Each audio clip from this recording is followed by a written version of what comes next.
Yes महोदय, मेरा एक ही ध्येय है कि एक नीति हमने अपनाई है जिससे एक कड़ी बने। इस देश में कुछ ऐसे दल हैं, हमारे इस सदन में भी हैं, जो ऐसी कड़ी नहीं चाहते हैं, जो कहते हैं कि सब भाषाओं को चलाने दें, एक कड़ी की कोई आवश्यकता नहीं। मैं इसे खतरनाक मानती हूँ। अगर ऐसा होगा तो देश के टुकड़े टुकड़े हो जाएंगे, देश की एकता नष्ट हो जाएगी। यही कारण है कि हम हिंदी को एक कड़ी बनाना चाहते हैं और यह मुख्य कारण है कि मैं चाहती हूँ कि हिंदी बढ़े।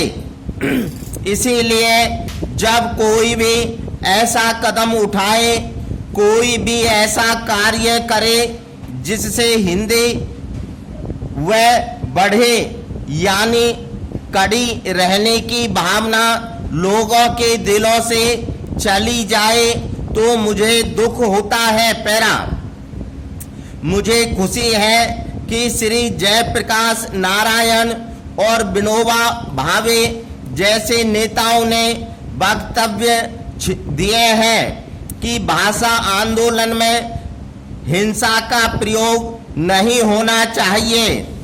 एक आश्चर्यजनक बात यह है कि बहुत से हमारे विद्यार्थी भाई जो साइन बोर्ड वगैरह पोत रहे हैं, जो अंग्रेजी के विरोध में बोल रहे हैं, वे स्वयं यह प्रचार अंग्रेजी में ही कर रहे हैं, हिंदी में नहीं कर रहे हैं। हमारे एक मंत्री ने मुझसे कहा कि जब विद्यार्थी उनसे अंग्रेजी में बोले तो बराबर हिंदी में जवाब देते गए, लेकिन वे अंग्रेजी में ही बोलते गए।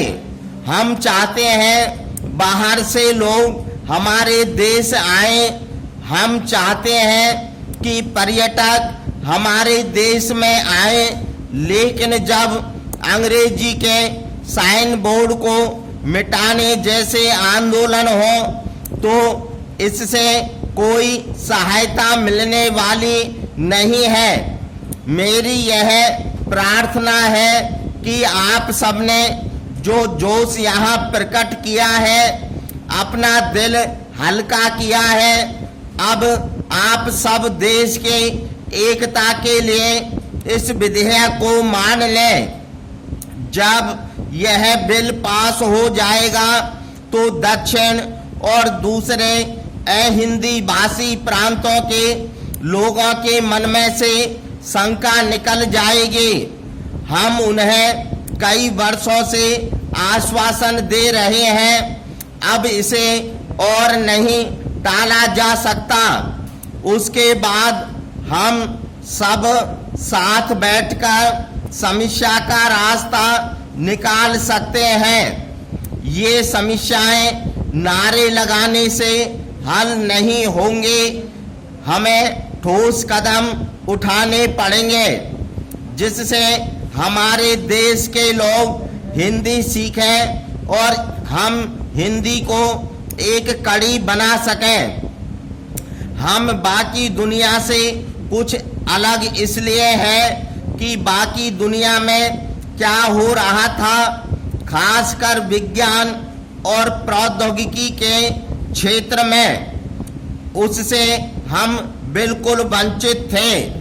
नेक्स्ट।